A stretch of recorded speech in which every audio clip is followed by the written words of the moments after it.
kynnum glæsilega nýja samlokusíma frá Samsung, Galaxy Z Flip 7 og Galaxy Z Fold 7. Kynntu þér málið á samsungmobile.is.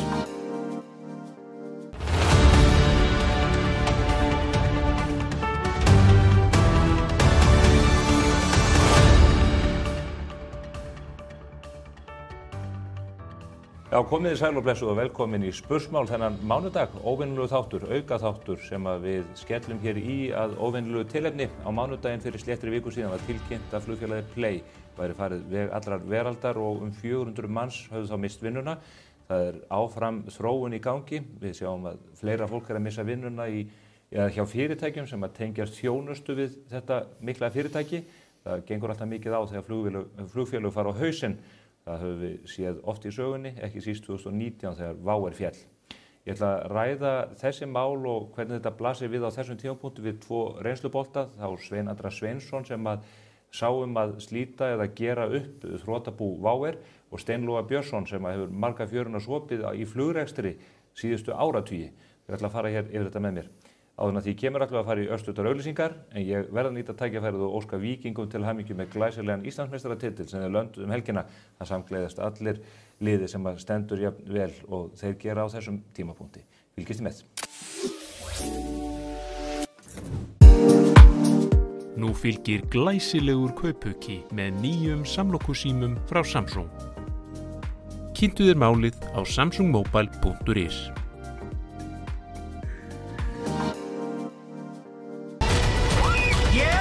Er búin að leggja heldingspening í þetta. Nýtt í sjónvarpi Símans Premium. Reykjavík Fusion er komin í sjónvarp Símans Premium. Góð hljóðvist er gríðarlega mikilvæg þegar kemur að veljan á vinnustað. Hjá A4 bjóðum við upp á fjölbreyttar og vandaðar lausnir fyrir hvaða rými sem er. Hafðu samband eða kíktu í heimsókn og kynntu þér hljóðvistar lausninar sem henta þínum vinnustað.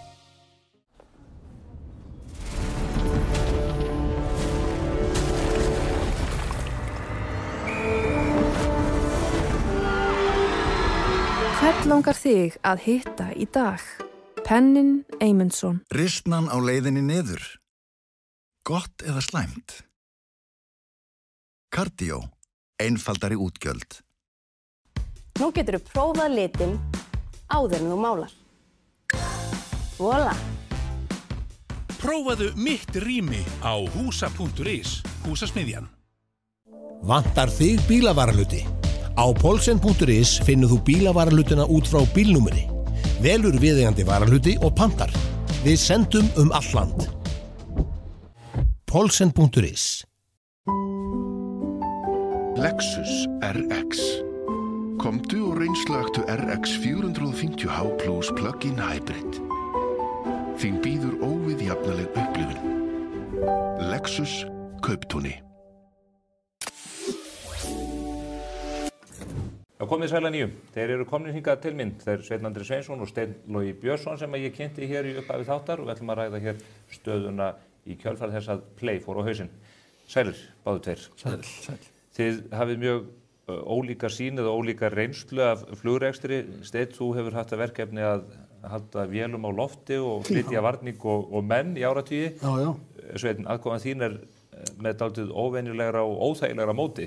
Já, ekkert óþægilegra, það er bara eitthvað sem þarf að gera þegar svona félög ferð út, leysubeignir og leggja peninga. Þú kallaður inn sem skiptastjóri yfir þrotabú WOW 2019 ásamt Þorsteini Einarsinni kollega þínum. Akkurat. Hvað það sem gerist bara út frá þinni reynslu þegar skiptastjóri kallaður til verka? Já, þetta er náttúrulega það fyrsta sem við skoðum fyrir svona félag sem er í rekstri eða nýhætti rekstri eins og þarna að það er bara að fara yfir alla gagnkvæma samninga, segja þeim upp. Við þurfum að hafa mjög snör handtök við það að segja upp öllum samningum við starfsfólk. Við erum skipað 2008 og við erum að ná því fyrir mánamótin að segja öllum upp, þannig að það bættist ekki auka mánuður við og með tilheyrandi kostnaði fyrir ábyrgðasjóð launa og ríkið. Það gerist ekki sjálfkrafa? Nei, það gerist ekki sjálfkrafa, þannig að við fórum í þetta og það tókst. Mér skildi reyndar að í tilfelli Play hafi það verið búið áður en félagi fór í þrot. en ég þekki það svo sem ekki, en svo svona, þetta fyrsta sem þarf að hamast í svona ljúka öllum gagnkvæmum þar að meðal leigusamningar húsnæði og leigusamningar náttúrulega vélar, við tókum strax þá afstöð að við varum ekkert að fara að halda í þessa leigusamninga, við bara þá setjast niður og semja við alla þessa írsku og kínversku leigusala það að þeir tækju vélana tilbaka og þetta bara ákveðið prótókoll sem þarf að fara í gegnum. Og svo náttúrulega þegar framlíða stundir, þegar þetta hægist aðeins að þá farið það að leysa upp eignir og rekja síðan hvað ráðstafanir hafa verið gerðar síðustu vikur og mánuði fyrir gjaldþrot og rannsaka bara hagi búsins almennt sko. Það það sem þeir eru vantilega byrjaðar á skiptastjórar play sko. Með hagsmuni kröfu að hafa leiðarljósi, það skiptastjórarnir hafa það verkefni? Já, við erum skiptastjóri bara handbendi kröfuhafana sko. Já, bara forvitnilegt auðvitað var Váer miklu starra félag heldur en play þegar að síðan þetta félag fyrir á hausinn. Hvert umfang gjaldþrots eins og Váer þegar að svona hortir yfir sviðið og þetta garð gengið? Já, ég held að það tellist nokkuð og mikið, það voru manni 166 miljardar lýsta kröfur sem kannski ekki alveg marktækt sko vegna þess að þarna voru meðal annars leigusalandi sem lýstu kröfum alveg út leigusamningin sinn en við fórum ekki að höggva það neitt niður því að fyrir eitthvað aðra almenna kröfur vegna þess að við tókum ekki afstöðu til almenna krafna. Það var lýst síðan sko forgangskröfum upp á rúmlega 5 milljarða og það var samþykktar forgangskröfur upp á 4,2. Síðan kemur ábyrgðasjóðurinn og hefur verið að greiða til þessara hluta þessara krafna til forgangskröfu hafa. En jú, ég held þetta voru 166 miljardar og einhverjar 6.000 kröfulýsingar ef mann rétt. Þú verið skiptastjóri í ótal búum í gegnum áratugina. Það flóknara mál að gera flugfélag heldur en önnur fyrirtæki? Já, ég skal svo sem ekki segja allavega var þetta fyrir okkur Þorstein flóknara verkefni heldur en höfum tekist á við áður og flugbransin eins og kollegi minn getur staðfest hann að mörgu leyti öðruvísi og flókin og sérreglur sem gilda en þetta bara gekk vel og við erum svona getur sagt á lokametrunum, það nokkur mál sem bíða úrlausnar Landsréttar sem verður vantilega á næsta ári fyrir hluta næsta árs og þegar það komið og eitt stórt dómsmál sem verið að reka fyrir okkur á dönsku lögmönnum í Kaupmannahöfn þegar þessu lokið þá teiknast upp heildarmyndin af því hvað verður mikið til skiptana en vonandi fæst sem bara mest upp í þessar forgangskröfur, það okkar verkefni þannig að þá tap ríkissjóðs og launþegana og lífeyrissjóðana því minna. Það eitthvað innan við 5 milljarða? Já, það var 4,2 sem samþykktum og við vonumst til þess að ná vel upp í þær kröfur. Stellói, þú ert auðvitað búin að fylgjast með þessu máli vinda fram sem áhorfandi, þú ert komin út úr flugbransanum en þú varst lengi á Icelandair og eigandi og fórstjóri Bluebird. Hvernig horfir þetta við þér? Ég spyr kannski, hafðirðu trú á því á einhverjum tímapunkti að Play myndi ganga eða varstu í hópi þeirra sem að telja þetta fullreynt? Sko ég fekk kynningu hjá þeim í byrjun sko og eins og margir og það sem að manni leist vel á verð ég að segja var að þeir virtust mjög fókuseraðar á einingakostnaðinn og tóku það frá Vá og líka þessum aðilum sem voru á leiðin inn í Vá hafa örugglega kennt þeim mikið. Þannig að það var svona impressive að það sem vantaði alltaf og maður áttaði sig ekki á hvernig myndi verða. Það var commercial hliðin, það að segja verðlagning, tekjustýring, markaðssetning, þjónustustig og svo framvegis. Söluhliðin eiginlega, já. Og markaðssetningi þar að segja hvaða plasar eru þig og svona. Ég vissi ekki hvernig það yrði. Þannig að, en kostnaðurinn leit vel út, fannst mér, þeir voru með réttan fókus þar og en það gekk greinilega ekki, hvort þetta sé full reynd. Það var ólega erfitt að segja, ég held að munu nú einhverju fleiri reyna þetta sko. Já, þú heldur það? Já, einhver tíman. Þú settir ekki pening í Play? Nei. En segir það ekki sína sögu? Nei, ég veit það ekki, kannski. Já, en nú þetta, gengi félagið fallið, það verið að vinda ofan að þúsundir farþega sem áttu pantaflug með félaginu, Jens Bjarnason, þinn fyrrum kollegi kom hér fyrir helgi og hann segir að markaðurinn leysi þetta nú, þetta þetta pínulítið félag á heildarsviðinu. Til skemmri tíma litið, hvaða áhrif hefur þetta að þínu mati bara á Ísland og flugsamgöngurnar til og frá landinu? Það hverfandi? Já, ég held að sé alveg hverfandi, sko. Sko, ég held að, sko, fyrsta lagi það má ekki gleyma því að Play var búið að breyta stefnu. Og það kannski eina af ástæðan fyrir því að þeir voru ekki með kannski cashflowið var ekki að koma einn sterkt inn eins og vegna þess að flugáætlunum sem þeir eru að selja inn í bara miklu minni heldur hún var. Þeir eru búin hættir að selja inn á Norður-Atlantshafið, voru þar alveg ekki að fá fyrirfram tekjur þaðan og í raun og veru búin að breyta fókusnum yfir á sólarlandaferðir, hvað Ísland var það til og frá Íslandi. Þannig að sko hvað var það ferðaþjónustuna og annað slíkt, þá held ég að það verða ekki mikil áhrif til lengri tíma.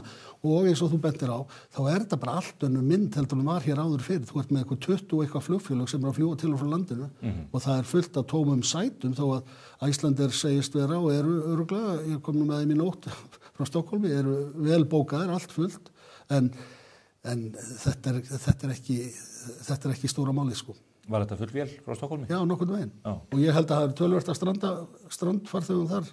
Já. Líka strönduðum farþegum. Já, sem verið að koma heim. Já.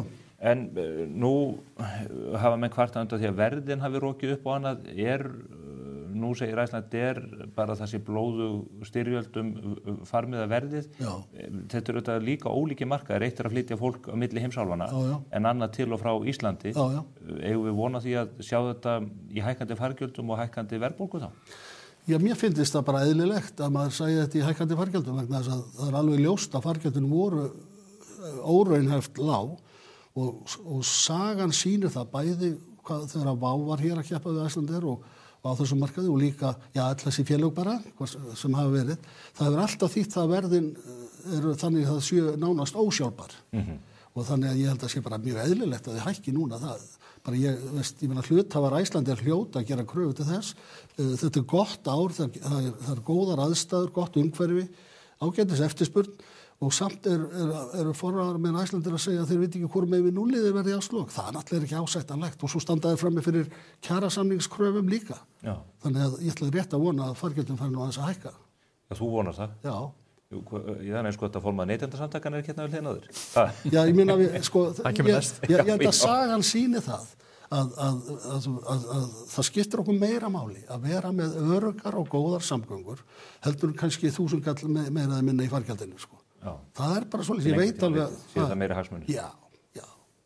Og það ekki sjálfgefið að Icelandair sé til, við bara séð það félag gangi gegn alveg ótrúlega öldudali hér á síðustu árum og maður hefur nú líka spurt sig að því að þú tekur við þrotabúi WOW, það munar nú minnstu að því virðist að Icelandair hefði tekið þann pakka allan í fangi þegar félagið féll og svo kemur COVID strax ofan í, það hefði orðið hrikaleg sviðsmynd. Jú, það var mikil þrýstingur á þá yfirtöku sem gekk ekki eftir, þegar svona á hólmið var komið að þá mátu fyrirsvarsmenn Icelandair bara WOW væri of illa statt til þess að verið bara hægt að taka þá ákvörðun.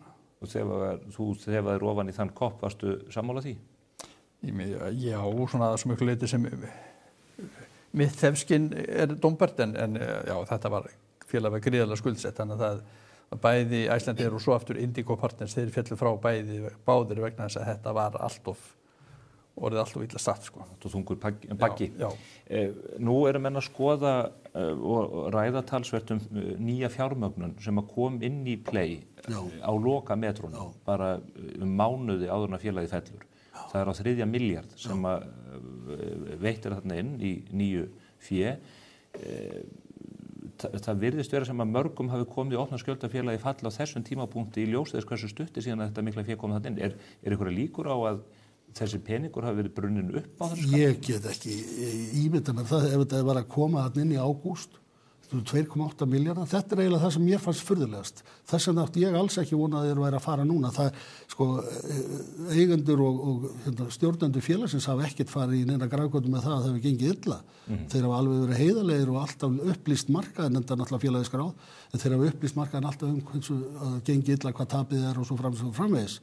En bara miðað við það að rekstrakostnaðurinn að umfangið var að minnka að þá finnst mann nú að 2,8 milljarðar hefur nú átt að vera aðeins betur sko. Og það náttúrulega virðist vera, sá skilningur alltaf hjá mér að þetta sé Play sjálft sem stóða þessu skuldabrútbúi, þannig peningarnir renna þar inn.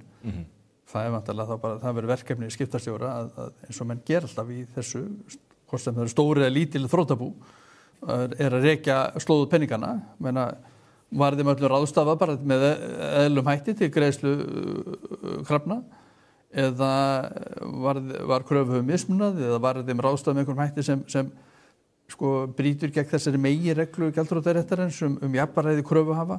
Þetta bara, hún svona alfa og omega í gjaldþrotaskiptum að stjórnendur félags, korteri fyrir gjaldþroti, þeir megi ekki fara í það að mismuna kröfuhöfum eða gefa frá sér eignir.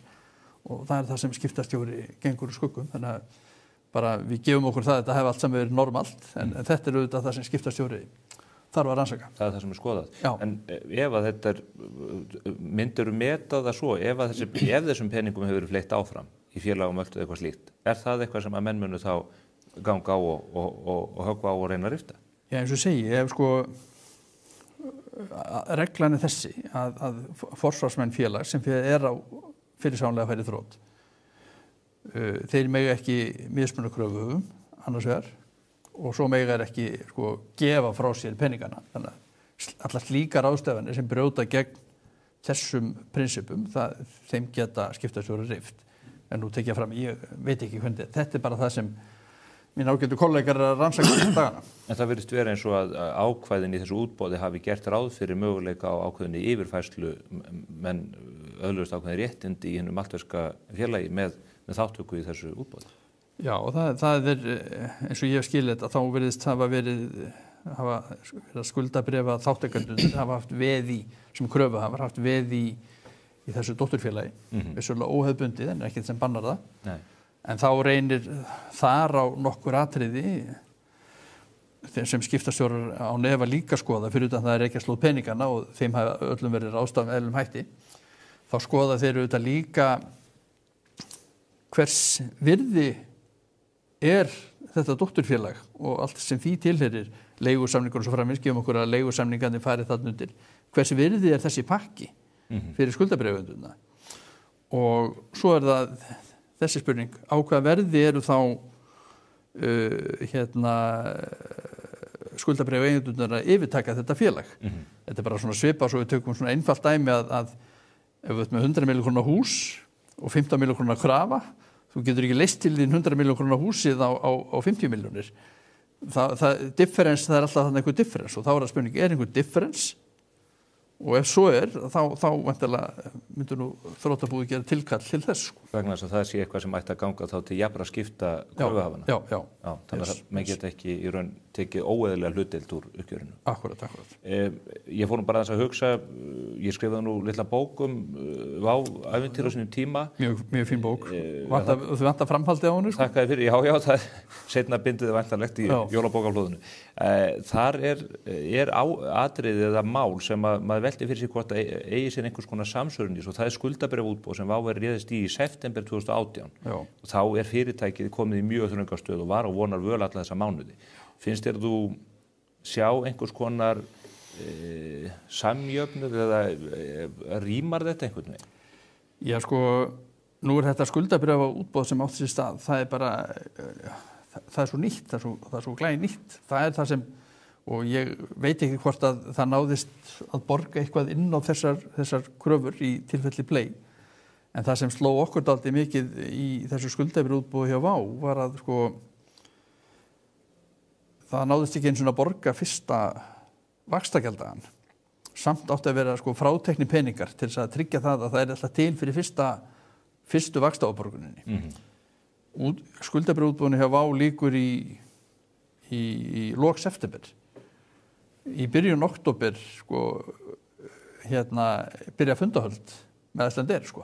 Þannig að menn mátu þetta greiðlega svo að þetta skuldabréfaútboð myndi ekki bjarga neinu. Myndi ekki duga til. Ég upplýsi það í bókinni hvernig því var háttað. Það komið auðvitað í ljós að stór hluti af þessum gjörningum í þessu skuldabréfaútboði voru einhvers konar fjármálagjörningar sem voru á annan veg en látið var að liggja. Menn voru þarna að breyta kröfum og annað í þeim dúr. Já, það stór gerandi í þessu máli var, þetta var þannig hjá Vá að þeir segðu bara, við ætlum að safna lágmarki 50 milljónum evra en stefnum að 100 milljónum. Og þeir voru ekki að ná 50 milljónum evra, þá sneruðu þeir sér að viðskiptabanka sínum, Arion, og svo þið verið að hjálpa okkur með þetta. Þannig, þeir gerðu bara skriflega samning við eiganda Vá, það að þeir myndu klára útboðið og skrá sig fyrir nægilega miklu til þess að það kláraðist, en á móti myndi samsvarandi yfirdráttarheimild falla niður. Þannig að þetta var bara breytingur því að kaupa skuldabréf og yfirdráttarheimild sem féll niður. Þannig að þarna kom ekki neitt fé, sko. Og það nú væntanlega það sem að flugrekstur gengur allur út á steið. Ég meina, þú hefur í gegnum tíðina þurft að horfa á eldsneytisreikninga og launareikning og annað. Þetta snýst alltaf um það að fá laust fé inn á reikningin. Nákvæmlega. Og engin rekstur sem er jafn lausafjárfrekur og flugið. Og en á móti þá líka ekki margir tegundir rekstra sem að fá eins mikið fyrirframgreitt eins og flugið. Þannig að þeir fá peninga, en þeir skulda þá peninga, sko, skilur við. Það er ekki eitthvað sem eiga bara að fá í kassan, sko. En þú skuldar þjónustu sem að kaupandinn að farmiðanum kröfu. Akkurat. Svo held ég sér sameiginlegt með Play og Vá að staða þessar félaga voru þannig að þeir voru að fyrirfram greiða talsveit mikið af þjónustu og eldsneyti. Þannig að það var eitt af fyrsta verkefnum okkar. Og ég veit að þeir eru í því líka skiptastjóra Play. Það er að kalla inn deposits sem búið að vera borga fyrirfram til þess að fá þjónustuna. Þannig að svo gerist það á sama tíma sem að líka þrengir að kreditkortafyrirtækin fara þá að stytta tíman sem, sko, þegar þú kaupir meðan þá eru þeir hættir að láta félagi fá peningin strax. Heldur bara þegar það flogið þeir, sko. Það þrengir náttúrulega, það var kannski eitt stærsta höggið sem Vá lenti á sínum tíma þegar sú breyting var gerð. Og það var afleiðing af Monarch gjaldþrotum í Bretland. Þá þurfti að breyta öllum viðskiptaskilmálum, sko, að því að korta þjónustan eða korta fór mjög illa út úr gjaldþroti Monarch og þá voru þessi kjör sem Vá var að njóta og Monarch hefði notið bara að fá þetta strax borgað. Þau voru ekki lengur í boði og það var einmitt, sko, ef mann rétt að þegar kom að þessu uppgjöri þessa færsluhirða við þrotabú Vá, sko, þá höfðu korta eigendur eitthvað 1,5 ár, ef mann rétt, til þess að, sko, krefjast endurgreiðslu vegna flugs sem hefði ekki verið flogið. Og það er það sem einmitt bankarnir hafi verið að auglýsa núna hér á Íslandi að hvort að hafi ákveðin réttindi. Og þess vegna héldu færsluhirðanir hjá sér þessum peningum sem hafði verið greitt fyrirfram. En var það orðið 100% í lokin hjá Vá? Já, það var þeir héldu bara öllu bara í einhvern x langa tíma. Þetta olli Vá náttúrulega talsvert miklu vesinni þegar kom að kassflói, sko. Maður sá það í öllum samskiptum og skipulagningu, það var alltaf verið að bíða eftir, sko, næsta slump sem kemur frá færsluhirðinni. Steinn, hann kinkar kolli, hann þekkir þessa stöðu greinlega. Nei, ég hef ekki lent í henni en ég veit hvernig það virkar. Já, það virkar svona. En þá velti maður fyrir sér, Play er í þessu útboði, örfáum vikum síðar fellur félagið.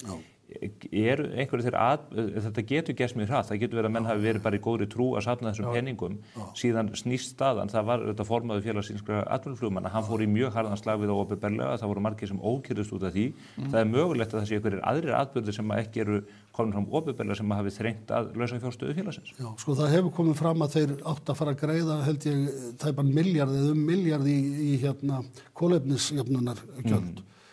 Bara það áttu bara koma að gjalda í því. Það var náttúrulega svakaleg upphæð og svo skulduður Ísavía 500 milljónir hefur komið fram síðan. Þannig að þetta bara 1,5 milljarð þarna. Og ef að á sama tíma sem ég býst við að sé raunin, sko, að innstreymið hafi snar minkað, bara af því áætlunum sem eru voru að selja inn í hafi snar minkað, þá er þetta náttúrulega auðvitað fljótt að koma, sko. Já, held að líka flugfarþegar hafi verið dálítið brenndir af gjaldþroti Vá. Það var náttúrulega margir sem lenti því að kaupa fargjald fyrirfram og fá þetta ekki endurgreitt eða standa í vesinu við að fá þetta endurgreitt. Þannig að það er náttúrulega þegar hinn almenni neytandi fyrir að missa trúna á því að flugfélagið muni verða í starfsemi næstu mánuðina, þá hættir fólk að panta sér flug langt fram í tíman, sko.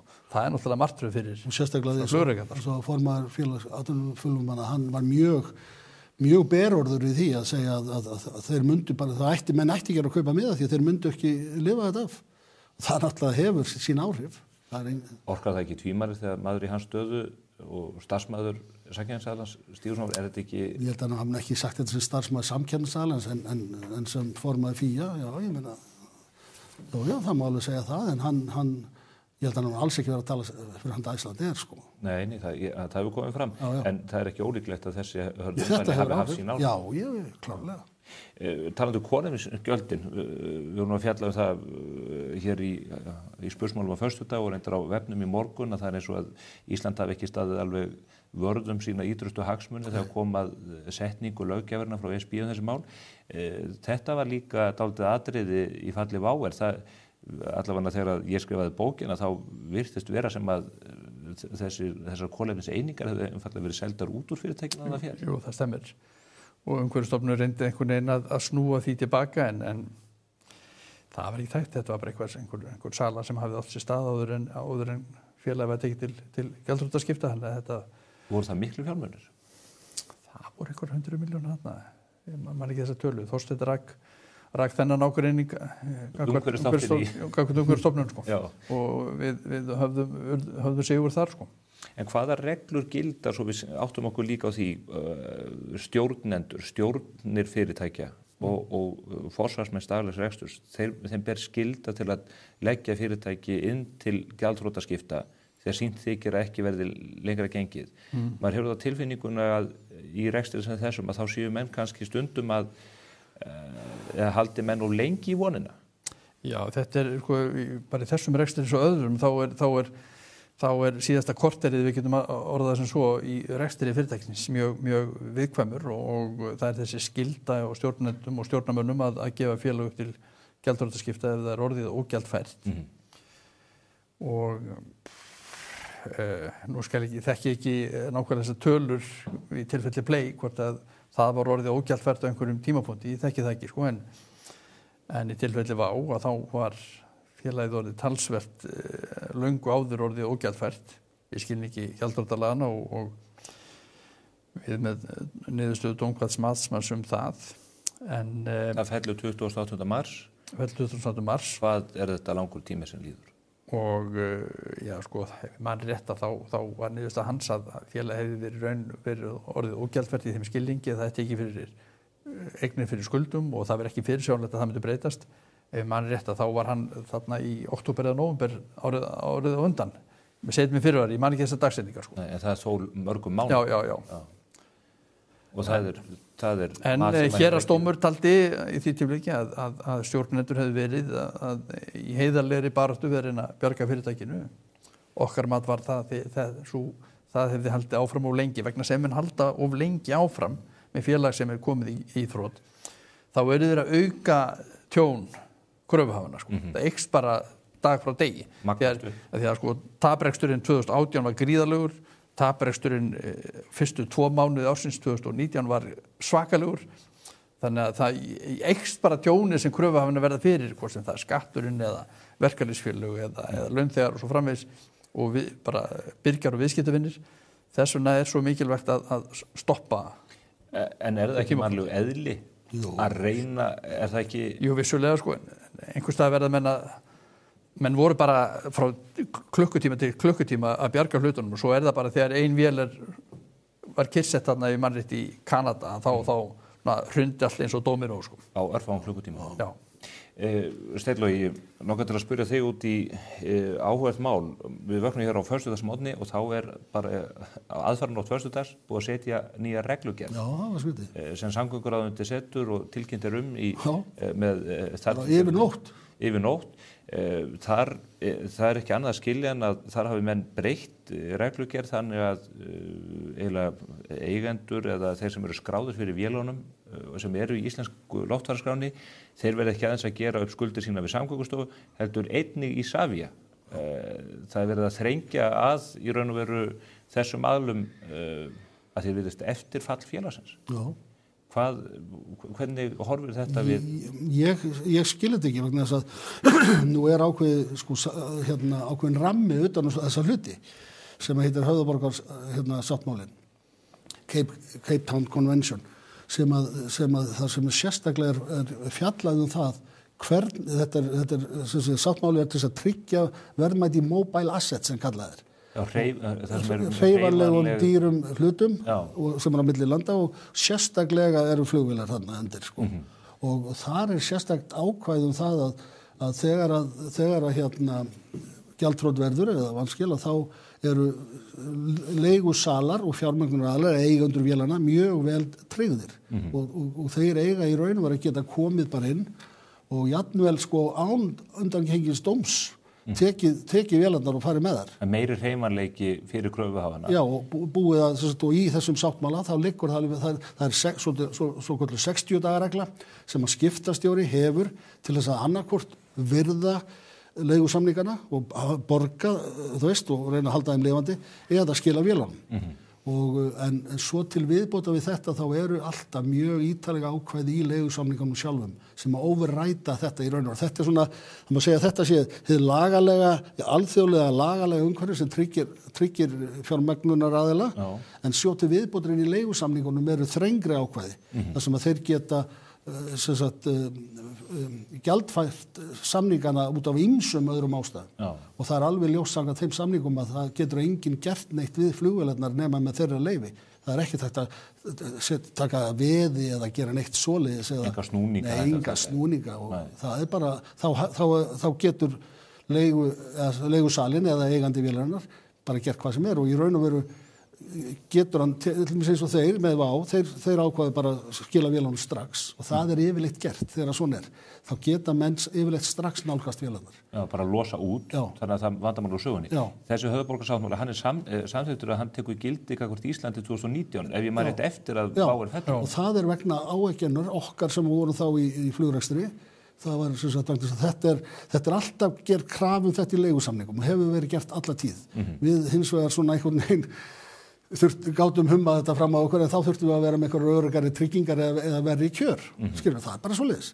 Og þess vegna var það sem að ég held að það hafi verið Icelandair, Air Atlant og Bláfugls eftirfall WOW þrýsti mjög á það að nú þetta löglegt á Íslandi. Það var búið svona samþykkjum þannig en það var ekki búið að færa þetta í lög. Og það var gert þarna 2019, lög nr. 74 ef ég man rétt. Og það gerir það verkum að leigusalar, þeim líður miklu betur að leigja til íslenskra aðila því að þetta kom mikið upprót þegar að vélarnar voru kyrrsettar hjá Isavia að menn ókyrðust mjög. Þetta var alveg ótrúlega uppákvæmt, það voru bara snjóplógar settir aftan við vélina og henni meinaði að bakka út úr flugskýlunum. Já, það var þannig samningur milli stjórnenda WOW og Isavia að flugrekstrarstjórinn þá var þetta hann ábyrðist að það væri alltaf ein vél í Keflavík. Sem væri þá vél þannig að sú vél sem var þá hverju sinni, þetta var bara svona eins og stólaleikur sko, bara sú vél sem var hverju sinni stödd á landinu, hún var þá reiðubúin sem veðandlag til tryggingar á öllum kröfum í Isavia. Og Steve Udvar Hayes sá frægi og ungverski innflytjandi Bading og hann var sá sem dró stuttastráið og eina vélum hans var hér eftir. Og það var til þess að WOW 2 var ekki stofnað. Það var búið að gera samninga stofnun af WOW 2 og hann var búinn að samþykkja að 4 vélar frá sér færu til WOW 2. Já. En síðan þessi kyrrsetning og þá setur hann það sem skilyrði fyrir því að halda áfram að það verði af því að WOW 2 fái þessar 4 vélar og setur hann þessi skilyrði að þeir skúli leysi þau mál með kyrrsetu véla. Það tókst ekki og þá kostu menni hvítaæklæðinu. Þannig að WOW 2 var aldrei að veruleika. Þannig að Skúli hafði í hyggju að endurreisa félagið? Já, það var hópurinn stjórnendafyrirtækisni sem var með Skúla að vinna að þessu á fullu og við gerðum náttúrulega athugasemd við það að leigusali ALC væri að fá alltaf mikla greiðslur daginn fyrir úrskurðardag. Þá var hann að fá greiðslur upp í leigusamningarna sína. 27. Já. Þetta er magna mál. Steve Udvar Hayes, auðvitað engum líkur, við erum ekki allir saman það Steinn. Ég heyra að það er kurri mönnum út af þessari reglugerð, menn segja ef höfuðborgarsáttmálinn hann í gildi, nú íslensk stjórnvöld bara í skjóli nætur að þér viðst eins og þrum úr heiðskýru lofti að setja þrengri skilyrði. Já, ég bara skil þetta ekki, vegna þess að ég meina hvaða afleiðingar það getur haft bara fyrir fjármögnun, bara eins og Icelandair, fjármögnun á vélum þeirra sem eftir eru og svo framvegis sko. Getur þetta haft neikvæð áhrif á það? Já. Þetta getur haft neikvæð áhrif á það. Bæði getur það haft þau áhrif að menn einhverjir forðist að taka þátt í slíkri fjármögnun, en það getur líka bara haft áhrif á kjörin. Því að þetta er svona, þetta er í annað skipti sem að sko það kemur að flugfélag sem fellur á Íslandi, að þá kom steppa yfirvöld inn í og breyta leikreglunum. Það náttúrulega er ekki mjög traustvekjandi. Nei, menn vilja hafa fyrirsjáanleika í þessu. Já. Hvað, færðu gæsahúð þegar þú sér það menn að lenda í því verkefni sem þú fyrst í hendur 2019? Er þetta ekki... Ég bara fiðring, sko. Þetta er bara spennandi. Ég bara verið sem svo ég þekki nú ágætlega þessa skiptastjóra og þá sem starfa með þeim og ég bara þetta er gríðarlega spennandi verkefni, sko. Og þetta eru öflugir lögmenn?